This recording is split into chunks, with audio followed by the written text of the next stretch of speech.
Bethesda just released a massive advertisement for Starfield, featuring an ominous camera angle of Todd Howard trying to sell you a $300 McDonald's toy for adults. Just imagine a sea turtle choking on that thing. I'm going to go over my reaction to the new details about Starfield, and I have a crackpot theory further into this video about Starfield potentially ushering in a seriously concerning dystopian future for gaming. But speaking of the sea, I realize I'm a little bit late to the party on the Starfield takes, and the internet has already moved on to caring about the Titan submersible instead, which serves as a reminder that startup brain can be a fatal condition. Also worth keeping in mind that the expression, "you miss all of the shots you don't take," doesn't apply to every situation. And as gratuitous as the trips to the Titanic are, some people have been pearl clutching a bit too much about it, like it was some kind of karmic consequence for disturbing a place of rest. Like, chill out, dude, it's not like they were dry humping the skeletons. I'm pretty sure ghosts didn't implode the sub. Anyway, I have to say, Starfield is looking like a pretty cool version of Fallout 4 in space. I will admit the combat visuals do look much nicer. But they shouldn't they? It's been like 8 years since Fallout 4. But the fact that this is Fallout in space isn't necessarily a bad thing. I really enjoyed playing Fallout 4. Most of the time. Great. Now I'm, once again injured. I don't need two arms to kick your ass. F it. You can have my arm. I don't even want it. On principle, I don't want it. God damn it. This time around, I don't know what I can say about Todd's promises. But there is one thing I can promise you. There will be a mod to f the robot companion within 48 hours of this game's release. I mean, you can't say some of what we saw wasn't marketing nonsense. We study data from NASA and a multitude of other sources to help us make the world feel believable. We studied data from NASA to figure out how astronauts poop in their pants. Although some criticisms people had were uncalled for, like people making fun of the NPC faces. Look at where they started from, people! And I won't lie, it is very exciting to see another open-world game that looks like it is really trying to add to the genre. They even showed off more of the game's space flight mechanics, but I don't understand what everyone's so excited about. Bethesda's already had flight in their games before. Where did he go? Oh no! But here's the thing. The huge amount of promised features is really where my fears lie most. That's right. I'm not actually worried about bugs on launch. And you shouldn't let that worry dominate your mind either. Controversial opinion, but a game like Starfield launching with bugs isn't even close to the worst case scenario. And I'm not just saying that because, as a YouTuber, bugs are incredible content. Your job is to get into the party without being fingered as a spy. Without being fingered?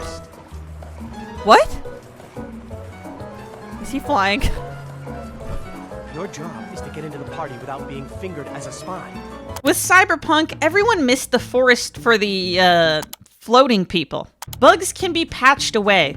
Heck, even modders can fix bugs. Of course, that doesn't mean it isn't infuriating when a company decides to charge full price for an incomplete product. But the thing that can give Starfield a death sentence on launch actually isn't bugs. See, Cyberpunk has since had many of its bugs patched out, but despite it being a much newer game in a similar genre, Skyrim still has a more loyal player base. The reason why is because Skyrim is outrageous fun, and Cyberpunk is just kinda fun. Cyberpunk's marketing overpromised, and as a game at its core, it just didn't hit, which I think was a bigger issue for it than just the bugs. Therefore, my real worry is how much is being promised with Starfield. I mean, when I was watching the advertisement, I was thinking, I might lose 6 months of my life to this game. They are promising so many features that are meant to work in tandem with each other, and I'm left wondering, how? But Starfield, by the looks of it, is a game that plays far more into Bethesda's strengths than some of their more recent releases, like Fallout 76 and Fallout 4. Despite really loving Fallout 4, that was a game that took a step in the wrong direction, against the grain of Bethesda's strengths. It was significantly more linear than past Fallout games, despite its improved visuals and combat flow. What is so exciting about Starfield is that it is a return to Bethesda's open-world strengths, constantly replayable, massively explorable, a focus on dynamic, choice-based gameplay. That said, this is where my worries lie most. This game is so ambitious in what it is trying to accomplish, with so many different aspects of gameplay, from storylines with dynamic dialogue choices, to settlement building, to space combat, to snappy gunfights, to the exploration of a massive amount of planets. Can they really get all of those different modes of gameplay to fit seamlessly together? To me, one of the most impressive parts about a game like Skyrim is that you can go from customizing to exploring to quest dialogue to crafting to combat, back and forth between all of these different ways of playing, and it feels consistently engaging and natural. There isn't much of a feeling of clunky transition between these elements of game design, and they all complement each other incredibly well. My question is, how can this be achieved when you are promising quite literally the universe? Despite my irreverence, I actually believe Bethesda is the best in the business when it comes to open world games. There are only a few other companies in my mind that are capable of competing in this genre. And despite being competitors, Bethesda has had a monopoly on a very specific flavor of open world games for over a decade. That said, the ambition of combining so many disparate game mechanics concerns me. Because that trademark seamless action, exploration, RPG, FPS blend is exactly what makes their games so addictive and immersive and memorable. And oh, not to mention moddable. If they can't execute on a smooth combination of features, I fear the game will have regular moments of boredom and frustration that take the player out of the experience. I'm concerned it will feel too empty, alone, while being overly repetitive. Will Starfield truly feel like you are exploring the universe and all it has to offer? That immersion into an interactable, beautiful, believable world that Skyrim has? Well, mostly believable. What are they doing? What is going on? What's wrong with my game? Oh god! I don't understand. I've never even seen this kind of bug before. I've been playing this game for 10 fucking years. No, more than 10 years. If any company can pull it off, I believe it is Bethesda. But they have dropped the ball regularly enough over the course of many years that I just don't know what to expect. Here's hoping for a Lydia planet, at least.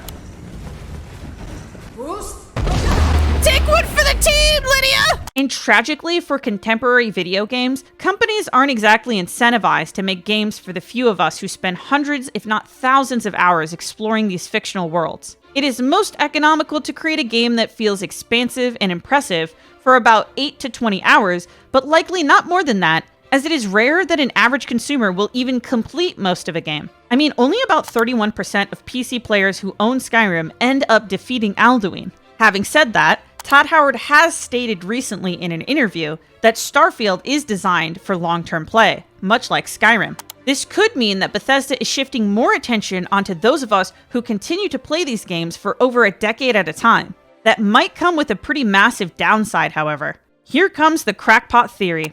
It did also seem like he implied in the same interview there would be a long stream of DLC content for the game, which has me thinking. Now that Bethesda has helped to normalize single-player microtransactions, I certainly hope that Starfield doesn't launch with an in-game microtransaction shop on day one. I could easily see in the darkest timeline Bethesda pushing in-game purchases even more than they have already. I'm really hoping they don't go down the Sims 4 route.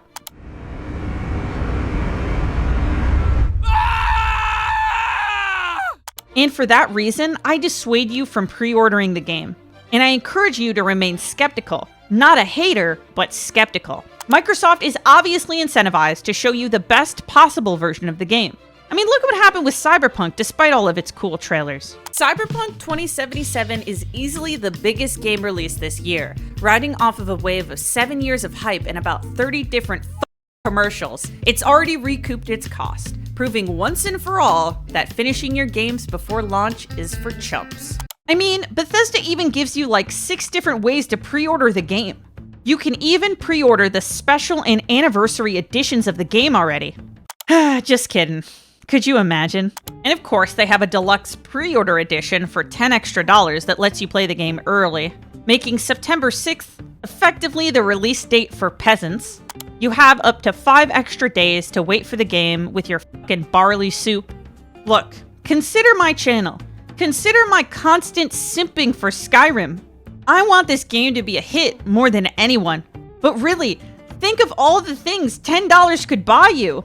You could literally buy Fallout New Vegas, or 5 months of supporting my Patreon, or some turtle soup.